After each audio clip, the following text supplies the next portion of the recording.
Who doesn't love a day in the wild? A chance to get out in nature, to get your hands and your feet dirty, to breathe deep and fill your lungs with the fresh Texas air. And all across our state, there are sanctuaries that offer us just that. Places under the pines and atop mountains. Places full of animals, plants, and history that make Texas, Texas. And these are more than just places of escape and respite. These are our state parks. It's a Texas State Parks road trip. Woo!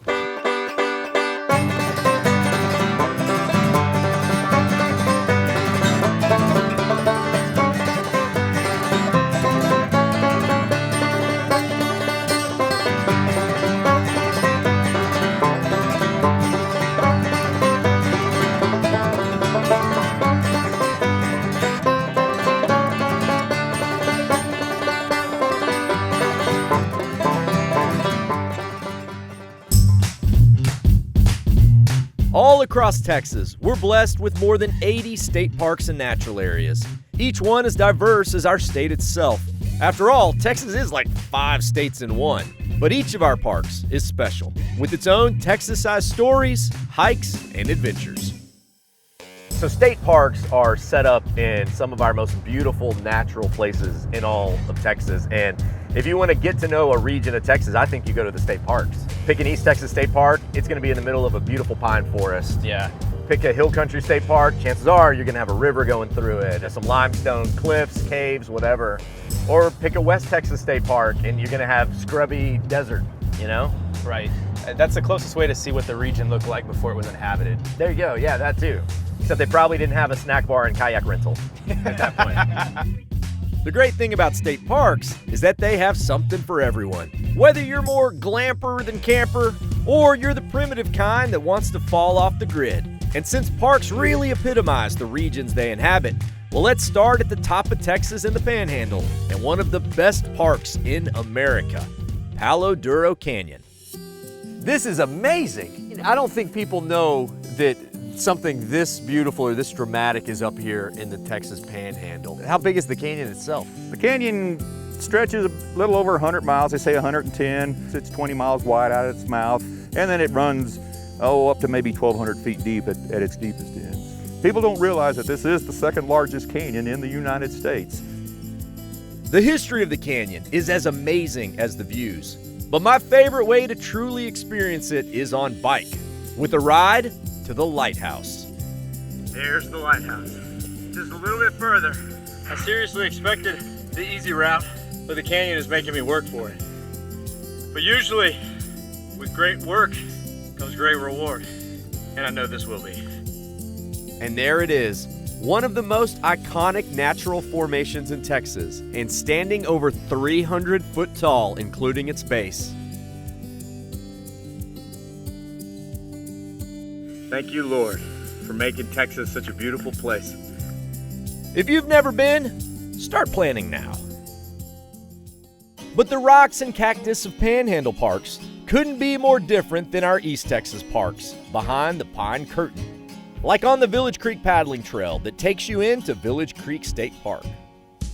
It's a place where time slows down to the speed of the slow-moving creek water. You'll want to take every chance you can to get out of your canoe, because while the water may be brown, the sandbars are white. Life is good, really good. Check it out. It's a little soft-shell turtle. Hey, yeah, we love your creek. It's really beautiful. Thank you for letting us come out here. I grew up paddling this creek, and it still holds a special place in my heart. But also out east sits one of our most beautiful, but certainly creepiest state parks. Or should I say, uncertainly, Caddo Lake. The lake itself is massive, crossing the border between Louisiana and Texas. But if you're expecting the normal sweeping lake views, better think again. This is Caddo, and the only place like Caddo is Caddo. It is just so uniquely beautiful out here. The cypresses, the Spanish moss. You know, it's hard to believe, but Caddo Lake is actually the only natural lake in Texas, meaning that all other lakes are really just reservoirs created by dams. So there's really no other place in our state like this one. My advice, don't just enjoy it from the banks. Find a boat and get out in it. Every time a year has its own look and its own feel. In the wintertime like this, you get kind of a mystical look to it. All the green is gone and all you have left is the gray Spanish moss and the gray trees and stuff. It's almost like coming out and shooting photography in black and white. You sort of feel like you're on a movie set or a winter wonderland kind of thing. Mm-hmm. Exactly. Listen how quiet that is.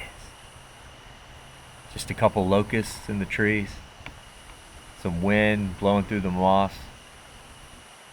It's about these moments right here that keeps me day tripping.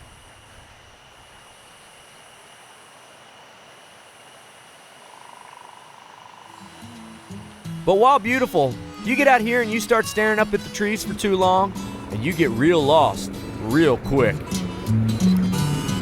Hey! Hey, buddy! Stop! I'll be here 2 days! Please!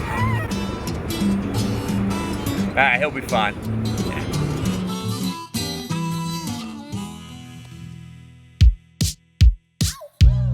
Okay guys, so you get lost and you have to survive in a Texas state park. Which one do you pick? Oh. It's like Survivor, but you're the only cast member. You gotta survive. I don't think I would pick Big Bend for that one. That's probably not at the top of the list for me. No. West Texas be a tough one. Tough. Yeah, but then if you do anything in East Texas, you may have swamp. That's right. What are you picking, rattlesnakes or alligators? Gosh, what's in the hill country? I see. That's where I think I'm going because I would want hill country. I want one with a river, and I can survive all day in the river. Fresh water. Yeah. Nice vegetation and shade. I think I'm gonna go Blanco State Park because it's basically in the middle of a town. So you can also you can walk and eat pizza or sandwiches and then come back. That's cheating. I know, yeah. Hey, I thought of the question. I had time to think of my answer. Yeah, that's not fair. So this brings us to the hill country. And if there's one thing I love about hill country state parks, it's the abounding water. Keep it moving, keep it moving, keep it moving, keep it moving, keep it moving, keep it moving, keep it moving, keep it on moving, keep it moving, keep it on grooving.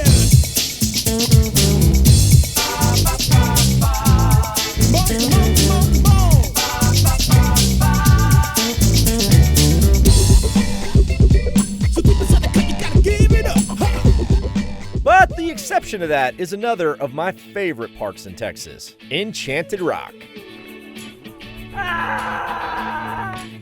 And a trip to the summit of Enchanted Rock is a must for every Texas adventurer. Some of the spots on the climb can get a little steep. Okay, it's not that bad really. And while it is challenging, the climb is easy enough for hikers young and old. This pink granite dome is so incredibly smooth that it's very difficult to gauge how far you've gone and how far you have left. Just keep putting one foot in front of the other. And before you know it, you're on top of the world.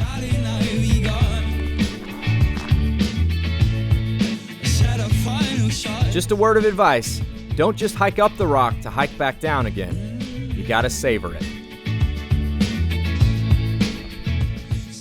But now it's time to head west, young trippers, to a place of searing sun, ancient legends, scrubby cactus, and sand. Lots of sand. The Monahan Sandhills are actually part of a dune field that extends for some 200 miles, even crossing over into New Mexico. Most of them have plants growing on top, so they're stabilized, but out here, you get this amazing, barren, windswept landscape. Making this an epic park for both sand tripping and sand surfing. Polish it up real nice. Let's give this a shot.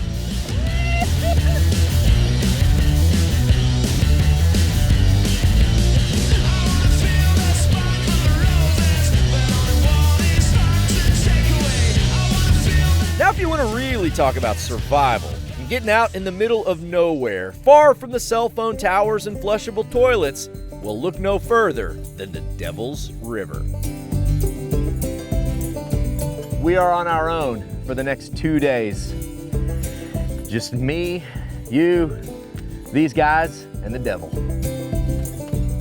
It's a land that is vastly beautiful, but also incredibly dangerous. There are mountain lions, snakes, scorpions, on top of rapids, flash floods, and waterfalls. But all that peril is put up against the backdrop of one of the most beautiful, pristine, and naturally wild rivers that I have ever seen. You know, I've seen pictures of this on the internet, but nothing has ever done it a single inch of justice until you see it with your own eyes.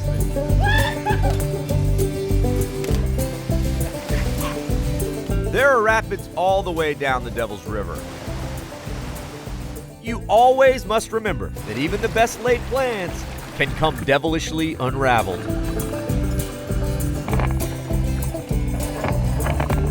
Uh-oh! Coming to a place like this strips off the excess in life, the busyness and clutter that so often weighs us down. And I know it's called the Devil's River for a reason, but from where I'm sitting, this place is heaven.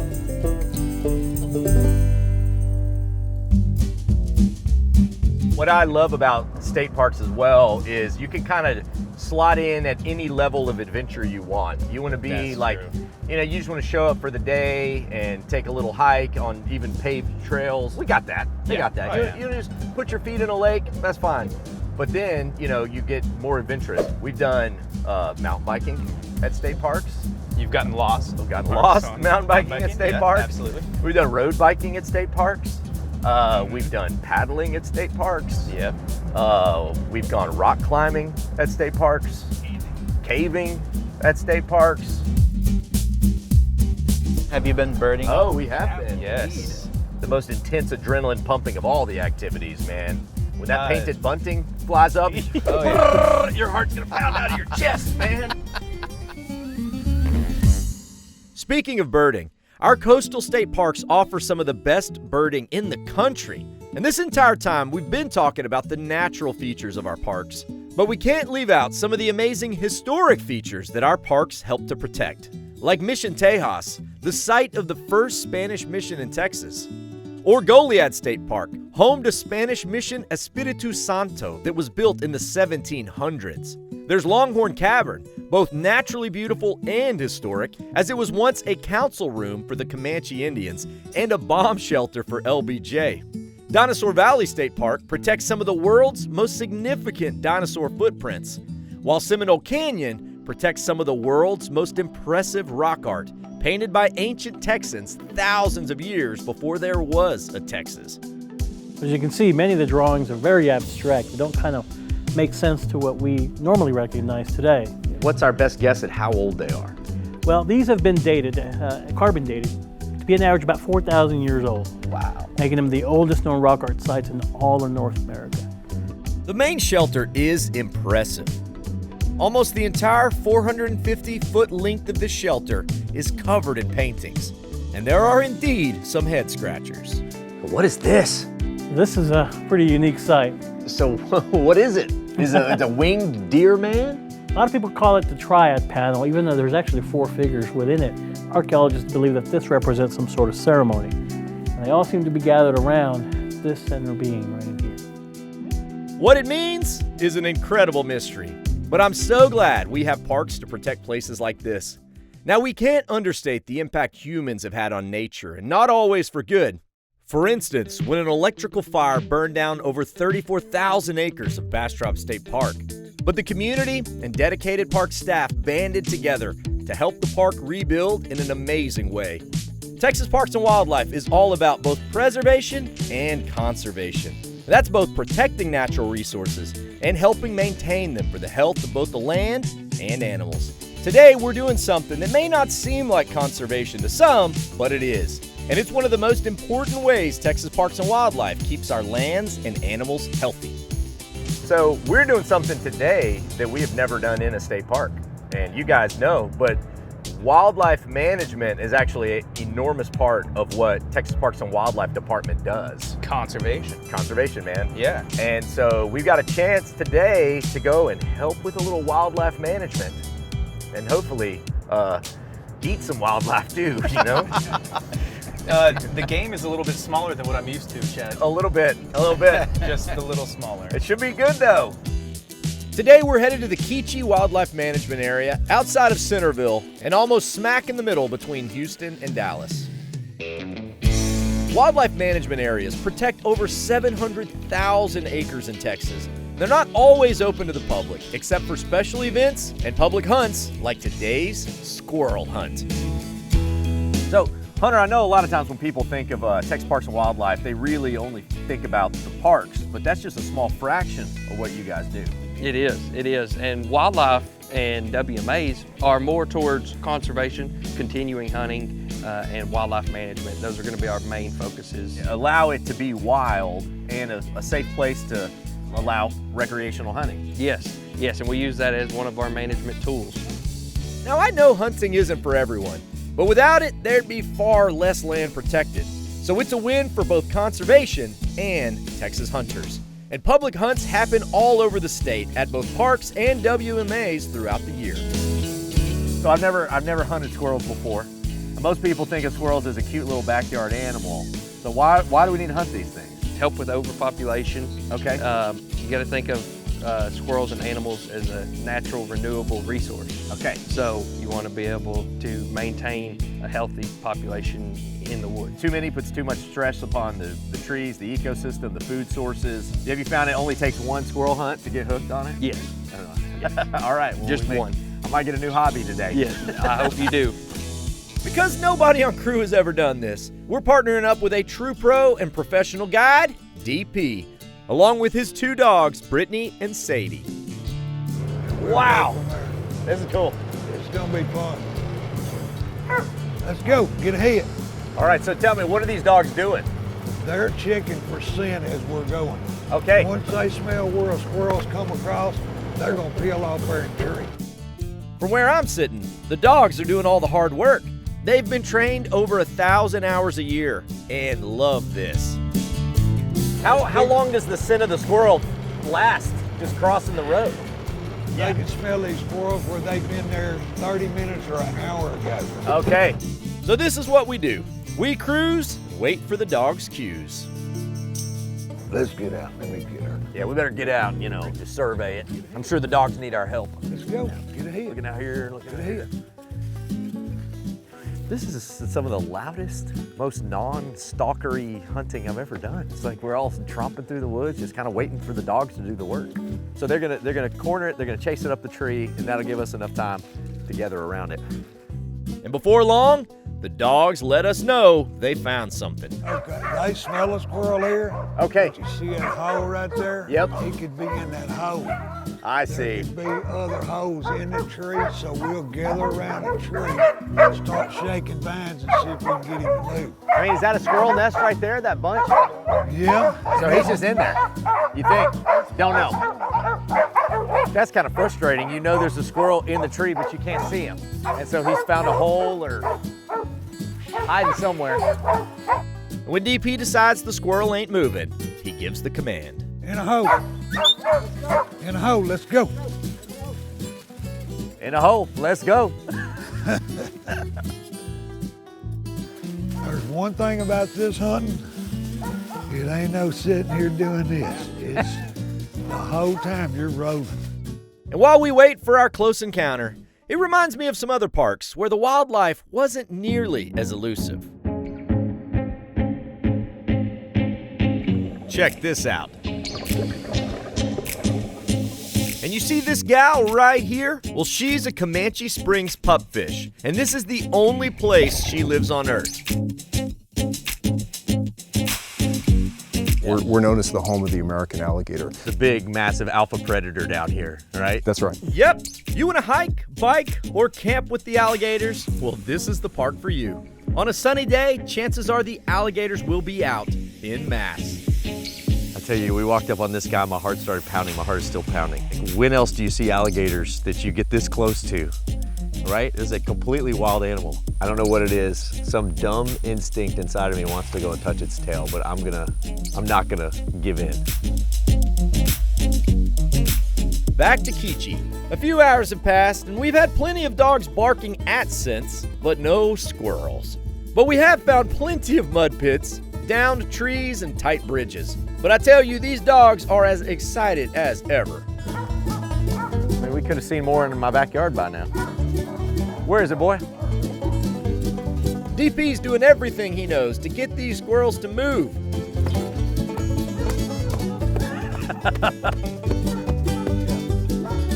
Let's go. In a hole. Let's go. We already stopped at this tree. We went in, we're coming back. The dog's already barked at this tree and we couldn't find the squirrel. Now we're back doing the same thing. That's cool. I don't know what to say. Collectively, there is a growing frustration. We'll get on something. We'll figure it out. Let's go. Hey. Man, can you imagine if you had to do this every day to eat, you know, to find your food? I would starve. How you feeling right now? All right, man, I don't know. The day is creeping away. They do say that squirrels keep deer hours, so that means they move in the morning and they move right before dusk. But man, as the hours tick away and the sun gets a little darker, I'm getting a little more nervous. I sure think he's up there. They call it squirrel hunting and not squirrel shooting for a reason, I'm learning. Yeah, let's go. Man, I'm about to give up. Don't give up. You know, it's only when you're about to leave that the big ones come out. I can't believe we ain't got one squirrel to move. What is it, the weather? The rain this morning? I don't know. Yeah. I really don't. Curse of the cameras, man. You can tell people it's the curse of the cameras. I guess. Man, so we're on foot patrol now, just waiting for the dogs to bark at something. And all the guys who hunt out here all the time say that this never happens. They don't ever kill 20 squirrels. And yet here we are with the cameras rolling and hadn't even seen a squirrel yet. So, you know, that's just hunting. Kind of have high hopes, you come out, nothing moves. But then, a single lightning flash of fur.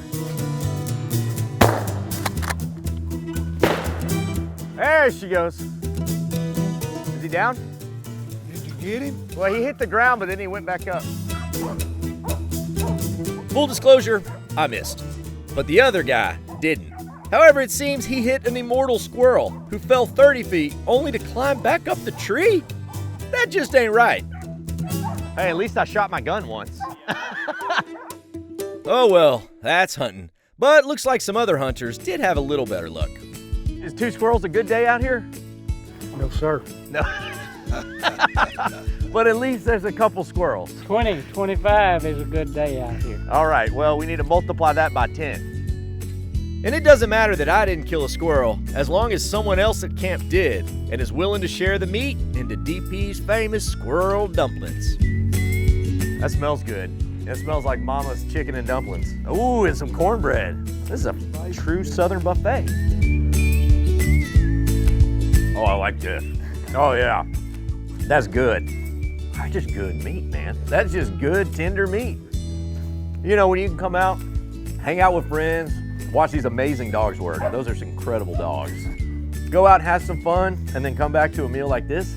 I can see why you do this all the time. Our state parks are amazing places. Places to commune with nature, but also to make memories with the friends and family who trip beside us. The hikes, the vistas, the close encounters with animals are experiences that we'll remember for a lifetime. And thank you to everyone at Texas Parks and Wildlife for keeping these places protected and healthy. Now, Texas, it's our job to visit and show them just how much we appreciate their work. Well, that episode got a little squirrely, but I will see all y'all out on the road. Bye con Dios, amigos. They are tasty little fellas, aren't they?